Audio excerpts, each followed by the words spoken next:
Welcome to Rosie the Reviewer. We're your hosts. I'm Sam, And I'm Marcia. and we like World War II media, and we want to talk about it.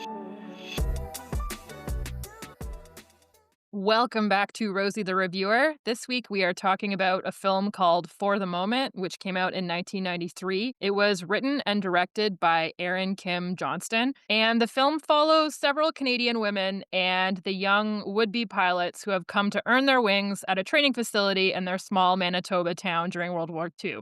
Though fictional, the director based the screenplay on his parents' experiences during the war. What did you think of this movie? Yay, Canada mention.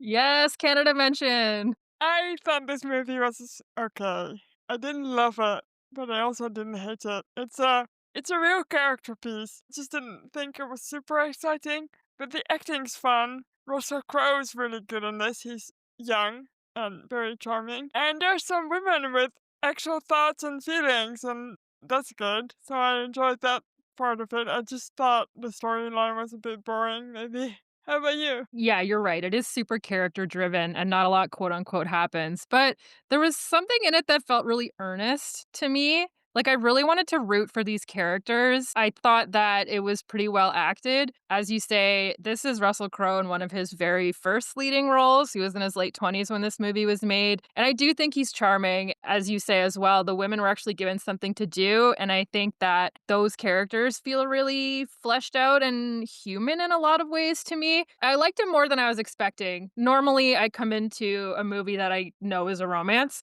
and you can tell that it is if you look at the cover of this movie. It's very classic 90s romance movie cover. I liked it more than I was expecting. I will say that. I liked it less than I was expecting, so maybe that's just because I like romance and you don't. And this wasn't. It's not like super romancy. I mean, it is about a romance, but it's a very realistic, honest kind of romance. It's not very glamorous or like all these women. All the women in this have. It's not Hollywood. Like they are cheating on their husbands, and they are doing things to make them unpopular in the just any kind of public opinion. And I did like that they included those women because that's a real thing that happened during the war too. So I thought that was quite nice. Yeah, and I do think you get the sense of like, so the director obviously based this on his parents' experiences during the war. His dad was a bomber pilot and an instructor, I believe. And obviously his mom was living on the prairies on the home front. And, you don't get a happy ending really in this movie because you were never going to. And I think he really captured this experience of the temporariness of all of these young men crowding into this town and changing the lives of the people who live there forever and then leaving and in all likelihood never coming back, right? Because even if they survive the war, they're going to go home to Australia or New Zealand or wherever. So I think he really captured that sense that I'm sure the people in that town had. You get to the end of the war and all these people would be gone and your life would be a lot different than it was 5 years earlier. And you know what I liked about it, I will say? I like that we've got like a male main character who's Russell Crowe, and then we've got the female main character. We'll get to her in a bit. And I like that even though they have a romance, when it ended, neither of them were like really torn up about it. They were sad, but it didn't feel like the end of the world. Like they had this moment together and it was good, and then it ended and that was okay too. It felt like that to me a bit, which I thought was, a fun way to end a romance. Yeah, I liked that too. It felt more realistic for sure. No one's so sad they're never gonna get back up out of bed. And it often with those movies can become that a little bit where it's just like once in a lifetime love that nothing else can ever live up to it, and it didn't feel like that to me. They were both looking for something in the moment that they were in, and they both found it, and then they decided that it wasn't going to go anywhere. And they really both seemed to have a sense of that the whole time. They kind of knew that it would go that way. Interesting. Are you ready to get into the plot? Let's do it.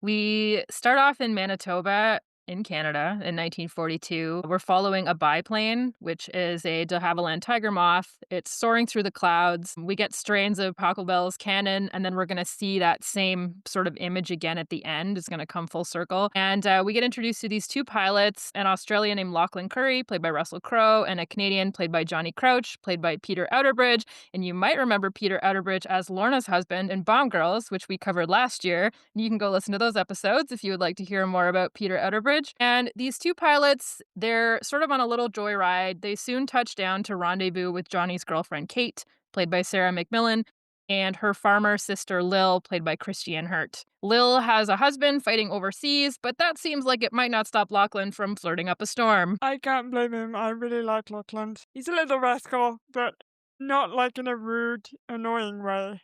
But I think Johnny seems to think he is. Yeah, he is a little bit of a brat. He says a few snarky things to the other airmen when they're on the base, but he's charming with the women. And he's got good hair. He's got good hair. He does have great hair. Yeah. There's an authenticity, I think, to this being one of Russell Crowe's early performances, you know, when he was still not a completely unknown actor, but definitely not on the level that he is now. I think the kind of understatedness of it is something I really enjoy because Russell Crowe sometimes can be really dramatic in his movies for some reason, and he's not in this. It feels very light in a way that I quite like. For sure. A cool thing that I read was that Russell Crowe's uncle went through air training in Canada during World War II as part of this program. And at the end of the production, he actually set up a special screening of the film for his uncle and all of his veteran friends back in New Zealand. I love that. That's great. I like when there's Yeah. like a little personal connection to the project. That's always great. So in the next scene, we get to see that young men have come from all over the world to train under the British Commonwealth Air Training Plan, which is what we're seeing. Their primary instructor is Flight Sergeant Zeke Williams, played by Scott Kraft, who is funny. I enjoyed this man. Yeah, me too. The British Commonwealth Air Training Plan, or BCATP, was so broadly, there was this training plan for airmen across the British Empire, I guess we'll say, and in the United States. But specifically in Canada is what people are typically referring to when they refer to the BCATP. Canada was the primary location for these training operations, wherein almost half of all Commonwealth airmen, and this includes pilots, navigators, bombardiers, air gunners, wireless operators, and flight engineers, were trained. It was one of the largest aviation training programs in history, and there were 151 training schools across the country by the end of the war. Roosevelt called Canada the aerodrome of democracy, and this got underway right at the beginning of the war in 1939. And at the time, the Royal Canadian Air Force at the time needed to boost its personnel. They needed 8 times their current personnel and 12 times their current amount of aircraft to get this program going. They had to scout all of these flight school locations, figure out places where they could put airfields, build those airfields. So it was a massive undertaking, and it cost over $2 billion. And this is in 1940s money, so no small potatoes. No, that sounds like a lot of money. Yeah. Well, good for them that they got it off the ground. Yeah, literally. Yeah, literally. Johnny and Kate attend a local dance with Lil and Lachlan. Lil seems to be warming to Lachlan's charms a little bit. She avoids him a little bit throughout the night, but then she dances with him in the end. And there's this scene where Lachlan sort of leaves Lil at the door at her place, and he leaves Johnny and Kate to fool around in the car. And then when Johnny comes to pick up Lachlan later, he's like, "Guess what?" And Lachlan's like, "You got lucky." And Johnny's like, "No, I asked her to marry me." And Lachlan's like, bro." He does not seem to think this is a great idea. I do like, by the way, that Lil is super sassy with Lachlan before she warms up to him, but then she stays that way once she's warmed up to him. Like, she doesn't suddenly change her personality once she's with him, which is something you do see in other movies, so I did like that here. Yeah, she definitely doesn't let him get away with too many shenanigans. So, Lil and Kate have a brother. His name is Dennis. He's played by Kelly Proctor, and he is also joined up.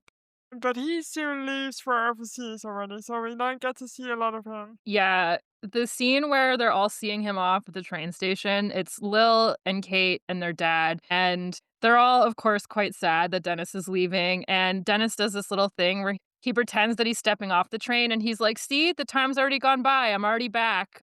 I'm seeing you again." Like the time will pass in a heartbeat. And it just you're like, "Oh You're like, no, "No!" no, Dennis, don't do this. Don't do this to us, Dennis."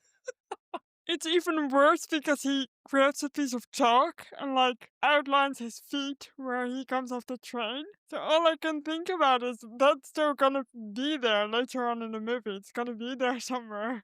And they're gonna be reminded of him getting off the train. It's like, don't do this, bro. It's a movie. That means you're gonna die. I know. I was like, I'm about to get my feelings hurt. Probably my favorite character is this local bootlegger named Betsy, played by Wanda Cannon. She's a friend of Kate and Lil's. She has these two kids. One of them is a daughter who swears all the time, and Betsy is just in this like ongoing war with her daughter trying to get her to clean up her potty mouth. And she sleeps with airmen in order to support her two children while her husband is away. Obviously, this doesn't make her, well, it makes her popular with the airmen, but it doesn't make her super popular around town because people are extremely judgmental in small town Canada in the 1940s, as you can imagine. But it's not long before Zeke, the flight school instructor, falls for her and they have this cute little romance. He is not ashamed to be seen with her or anything. He takes her shopping in town, etc.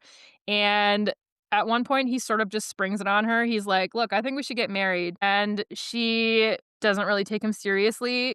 And when it becomes clear that he is being serious, she tells him that she has a history. And he explains that he's already flown 2 wartime tours as a bomber pilot, and he knows he didn't always hit the target on his bomb runs. So he's basically like, when we're at the pearly gates together, you'll get in way before I will. So he basically tells her that like her history is like not a big deal at all. And this was another one of those moments where I was like, don't talk about it. Don't say it. Don't do it. I know. It was so cute, and you're like, "Oh my god, this definitely doesn't bode well." He said something really cute and romantic that may pop up again later at a sad moment. I do also like Betsy quite a bit, and I do enjoy her interactions with one of I don't know who she is, I can't remember, but one of the other ladies. She's very snarky with her, and Betsy always has a great comeback. Like she'll either spill her drink on this woman or do something else that'll just send her packing, and I really enjoyed that. I liked it too, and I also liked how, for however much Betsy is great at standing up for herself and she gives the impression that nothing bothers her, I find that Wanda Cannon did a really good job of acting her in such a way where you can tell that she is someone who really does feel deeply that she's an outsider and it does make her upset, but she's really good at like hiding it and covering it up. Yes, and even sleeping with the airman, I don't think it's something she particularly enjoys doing, but she just wants to take care of her kids. Like, you get a couple moments with her. There's not a lot of dialogue for her, but you can just see her kind of considering what's going on. And this actress does a really great job of adding a lot of nuance to all those interactions. Yeah, definitely. So Lil and Lachlan spend more time together. They go on a really cute date at the beach and they get rained on. And he notably teaches her Australian slang, which I thought was so cute. That even though it's clear that she finds him very charming, she's also uneasy about it because she does feel guilty because her husband is overseas. And this is when Lachlan explains that life is made up out of moments, and you can kind of collect those moments and keep them more easily than anything concrete. So I guess that's where the title comes from, and I really enjoyed it. This is part of the overarching theme about the ephemerality of everything, this temporariness, their time together, Lachlan's time in Canada, maybe even the lives of these young pilots. And yeah, as you say, it's almost like he mentions the title. So take a drink.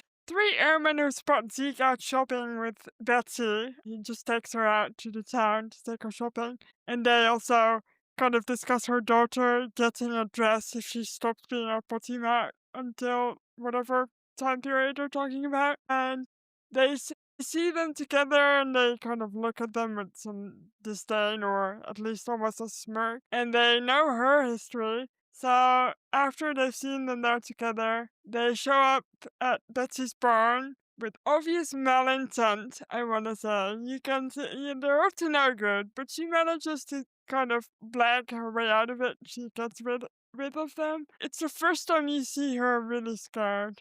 And I would be too, no jokes. Yeah, they really put her in this shitty situation where they turn up at her bar at night and, like, yes, she's a sex worker, but these 3 guys are very menacing. They obviously kind of have it out for their flight sergeant, which is why they're there, so that they can, like, sleep with his girl or whatever, and she ends up having to get a shotgun out to make her point. Yeah, she like shoots in the barn and then they kind of all get away. And they do have to pay for the drink that they bought, which I thought was great. She was like, wait, you do have to pay for your drink that I just gave you. Hell yeah, Betsy, hustle.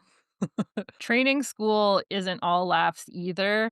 Lachlan's bunkmate Scotty, played by Robert G. Slade, flies his plane into the ground after getting a Dear John letter from his girl. We've talked about Dear John letters before, I think. They mentioned them in Band of Brothers in particular.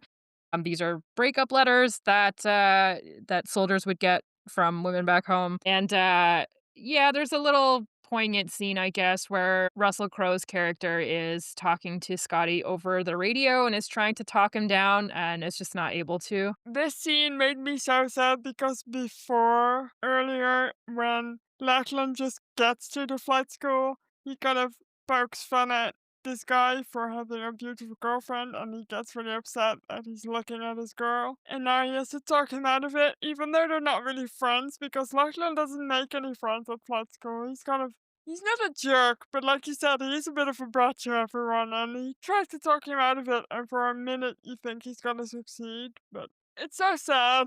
Yeah, it's a bummer for sure. I did like that they included, this is a war movie for all that it is also a romance. So there are these little moments of reality that intersperse with the more lighthearted scenes. Yeah. A little bit later, Lil gets a telegram, and it's incredibly sad. It's the kind of telegram no family wants to receive during wartime. And we, at this point, as the audience, don't know what's in the telegram. We know that someone has died because it's immediately obvious that someone has died, but we don't know who it is. And then after the funeral, there is a very sad scene in which she admits to Lachlan that she was almost hoping that it was her husband who was dead, but it is instead her brother Dennis. And that's what prompts her to end things with Lachlan, and he seems to immediately understand. I thought this was very refreshing. She's very clear on what she doesn't want to do, which is she doesn't want to feel guilty anymore. She doesn't want to wish that her husband had died instead of her brother. Yeah, and her emotional journey during this part felt very real to me because in this that immediately follows, I guess she's admitted to her family that she's been doing this thing with Lachlan, and her sister is like, "Well, how could you do this to, whatever her husband's name is overseas?" And like, "I can't believe this." And Lil is like, she gets kind of like angry and touchy about it, and she's like, "Listen, you don't know what it's like to be left on the shelf for 2 or 3 years. You marry your childhood sweetheart and then you proceed to not see him for an extremely long period of time." So kind of watching her go through the stages of grief, I guess, as it were, over this relationship ending felt very real and natural to me. Agree. It was interesting to me when she confessed things to her family that the next thing she did was immediately go upstairs to write a letter to her husband because obviously she's made her choice and she doesn't want that relationship to end. So I don't know, I thought it was refreshing to see such a. It's not the most romantic of choices, but I think that's why I liked it almost better than I would if she had chosen Lachlan over her husband. Yeah, they let some of the messiness of real life into this movie, like as we said earlier, there is not necessarily a happy ending, but it's an ending as happy as you could probably reasonably expect. Right. It's just very realistic instead of Hollywood romance, Yeah. I think. So Kate, after this conversation, she understands for the first time her sister's despair and complex feelings over having a husband gone for so long. And she calls off the wedding with Johnny because she's realizing that she's going to marry him and then he'll fuck off, for an indefinite period of time. Johnny gets rip roaring drunk over this and he tries to pick a fight with Lachlan because he kind of blames him for it indirectly. And Lachlan very pointedly reminds Johnny of the short lifespans that airmen have at the time and asks him if he wants to make poor Kate a widow at her age. Yeah, good scene again. I'm really surprised by the character of Lachlan, to be honest, because he's such a He's romantic, but he also is very down to earth about the whole thing. When it ends, he's like, "Look, I'm not gonna be here for very long. You are not gonna be here for very long. Let's get real about this together." And then they do hug, so I guess he understands. Yeah. It's not a very long fight. On a training flight with another pilot, Zeke's plane malfunctions and they crash into a field. The trainee, so to say, is dead on impact, but Zeke survives the initial crash, but he's kind of stuck under the plane and it's on fire. And people are running toward him, Lachlan included, and the plane is about to blow. So he tells them to stay back. And then he asks Lachlan to do something. We'll just shoot him before he can burn with the explosion. And he says, quote, "Tell Betsy I'll be waiting for her at the gate." And obviously, Lachlan doesn't know what this means, but we do. And it's Yeah. heartbreaking. I was like, "No!" Literally sitting out loud watching this shitty two-part Daily Motion upload on my laptop in my living room. I was like, "No!" He was so nice. Like, he was like a properly mature man, just ready to look after this woman, even though she was kind of scorned. And he was good with the kids, and that was funny. And I was like, why did he have to die? I know. I was like, Betsy deserves the world, and I really wanted a happy ending for her. I mean, I guess this is what happens in a war. Whoop. 56 trainees did die in crashes during the BCATP's 5 years of operation, but given the incredible number of flying hours that they were flying every day, this number is actually really low. And the instructors placed great stock in the maxim there are old pilots and bold pilots. There are no old, bold pilots. That's a good one. Don't take any stupid risk, guys. If you're too risky, you're gonna die. Yeah, especially, the types of guys who would train and become a pilot are, of course, flying those planes like they don't care if they live or die, and, it's probably on the instructors to rein them in quite often. Yeah, man, it makes me so sad. I feel like Zeke was the actual, the stability that Betsy needed, or wanted at least. And why did he have to die? Come on. I know. Listen, in my heart, Zeke survives. He and Betsy live happily ever after. I feel like he could have easily crawled out of that plane. He's like, I'm all twisted up. And I'm like, where? You're already almost out. Come on, just a little bit further. This is like Jack and Rose on the door. We're out here, like, trying to figure out the physics of whether or not he can crawl out of this plane. Yeah. And also, he tells Lachlan to stay back because the plane is gonna blow. But he would have had at least another 2 minutes in which he could have freed him. Yeah, but he didn't know that at the time. You don't know when the plane is gonna blow up. What I also thought was great was that the ringleader of the shitty airmen, the 3 of them who went to Betsy's barn and scared her, he's there, and Zeke is like, "I want someone to shoot me because I don't wanna burn," and the shitty airman that everyone hates raises his rifle, and Zeke is like, "No! If that guy shoots me, you tell them I would have made it." Like, he's like, "I want Russell Crowe to do it." He looks so mad too during this whole exchange. Like Lachlan glaring at this other guy made me laugh a little bit. The other guy did suck big time, to be fair. Yep. Lachlan is obviously devastated because he looked up to Zeke, his instructor, and he goes to tell Betsy what he's had to do. They hook up. Lil discovers them in bed together. Lachlan is sleeping. Lil and Betsy have this sort of whispered conversation over his head. And Lil admits to Betsy that it's for the best. She's kind of like, look, you guys are in good hands with each other for as long as Lachlan has left in town. So, like, I'm not mad or anything. I thought it was kind of sweet, this conversation between these two women who've clearly both lost something, but in very different ways. I liked that too, and I like that they sometimes in movies when there are 2 female characters, it's like, let's make them catty with each other. Let's make them bitchy. And these 2 women were not. They're very mature about the situation. At the ceremony for the pilots receiving their wings after completing their training, Kate and Johnny have reunited, which I thought was fairly quick, but whatever. And Kate promises to wait for him. Lil and Lachlan briefly acknowledge each other with a slight smile. They know that they will likely not see each other again, and I don't know, it just gave me feelings. Yeah, I liked the ending. I thought it was I did too. refreshing for a romance, I guess. I did like that they kind of both teared up just slightly. It's a very slight, very tiny bit of emotion for both of them. I did like it. And then we get to see a plane fly, which I always like. Yeah. And there's an end card.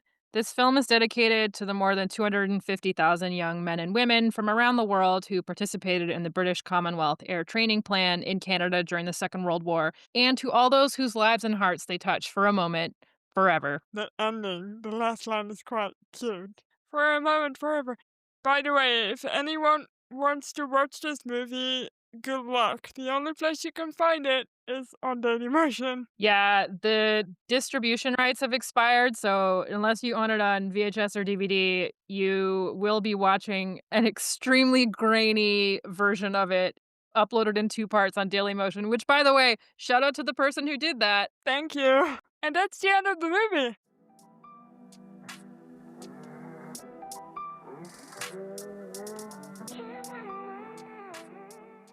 We have notes. Well, Sam does anyway. Yeah. So by the end of the war, the BCATP had graduated over 130,000 aircrew for the Air Forces of Canada, the UK, Australia, and New Zealand. And these personnel came from those countries, but they also came from France, Czechoslovakia, Norway, Poland, Belgium, the Netherlands, Greece, even the US, particularly in the early part of the war when the US was still officially neutral. So, massive program. And Canada agreeing to shoulder the bulk of the work and the cost of this program was political. We've discussed this a little bit previously on the podcast, but during World War II, and this is sort of a continuation of conflicts that arose in World War I, there were deep divisions between English and French Canadians about sending men overseas. So, agreeing to take on this program was a major way to contribute to the war effort that avoided that question of fielding a big expeditionary force. It worked out because Canada was a prime location. Obviously,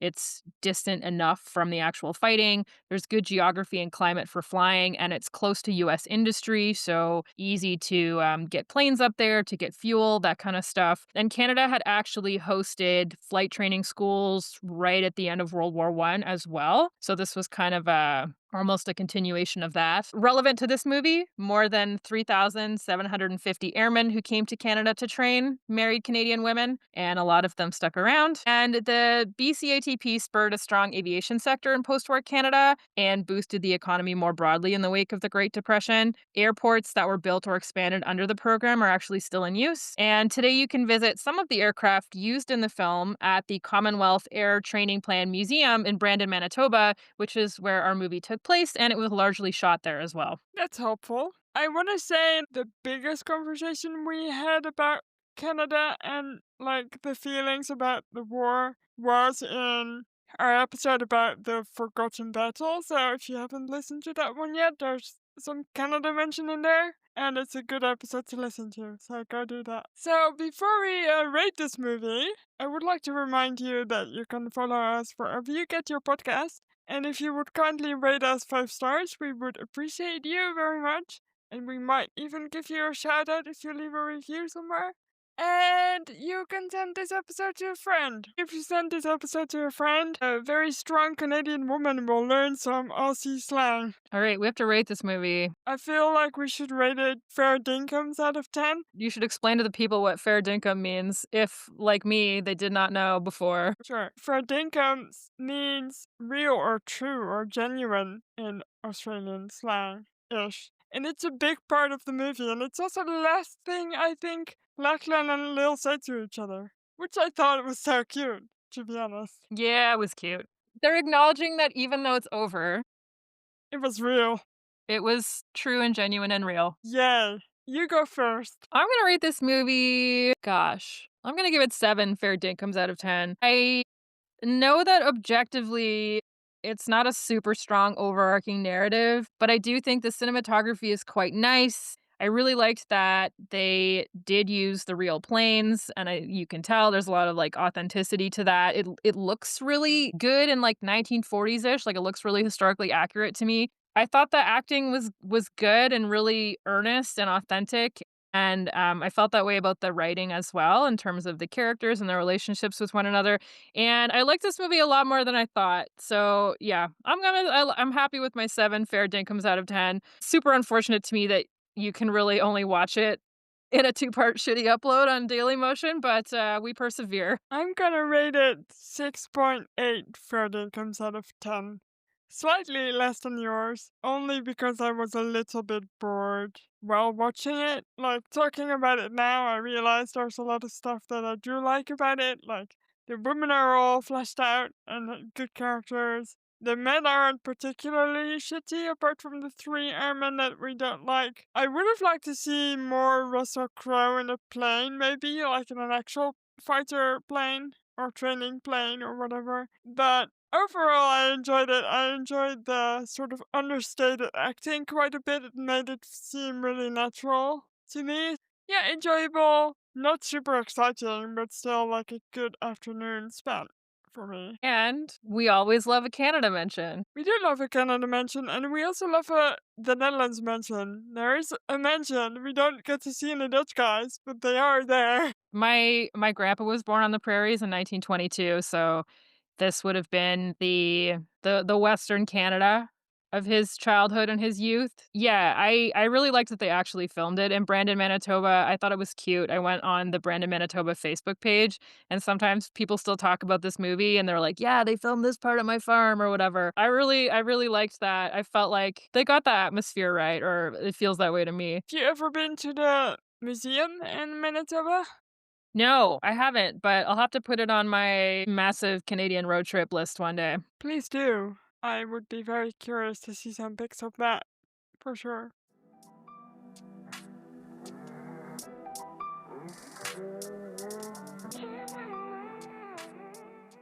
Are you reading anything? I am not. Sorry to be boring. Are you reading anything? I have just finished The Fires of Jubilee, Nat Turner's Fierce Rebellion by Stephen B. Oates. It's about the American South in 1831, I believe. There was an enslaved man named Nat Turner who led a pretty sizable slave rebellion against their white oppressors. I had heard of Nat Turner before, but I didn't know the details of the story. So, super interesting book, getting some context about sort of the landscape of the last 30 years or so in the US before the Civil War. So, yeah, a different kind of history than I usually read about. What's on your to read list? Oh my gosh, let's pull up the list. All right. Coming up, I got Tower of Skulls, A History of the Asia Pacific War, which Bruce McKenna recommended. So, literally looking forward to reading that. I've also got Ice Cold in Alex, Heart's War, and I Was Monty's Double. So, look forward to seeing some media related to those coming up. Exciting. I should read more, really. I've been saying this for the duration of this podcast already, but I guess one day maybe I'll pick up another book, or I'll actually finish The Longest Day. That might also be a good plan. I feel like Christmas is a good time to chill, maybe like make a hot chocolate, get a cat nearby, read a book. Maybe. I'll try. That's it for another week of Rosie the Reviewer. Thank you so much for listening. You can follow us wherever you get your podcasts. You can rate us 5 stars. You can follow us on Instagram at Rosie the Reviewer Podcast. You can send this episode to a friend. And what else can you do? You can visit our website, rosieTheReviewer.com. And we'll see you next week. But Happy New Year, because it's a new year. Crazy. Yay! Happy New Year! Bye. Bye.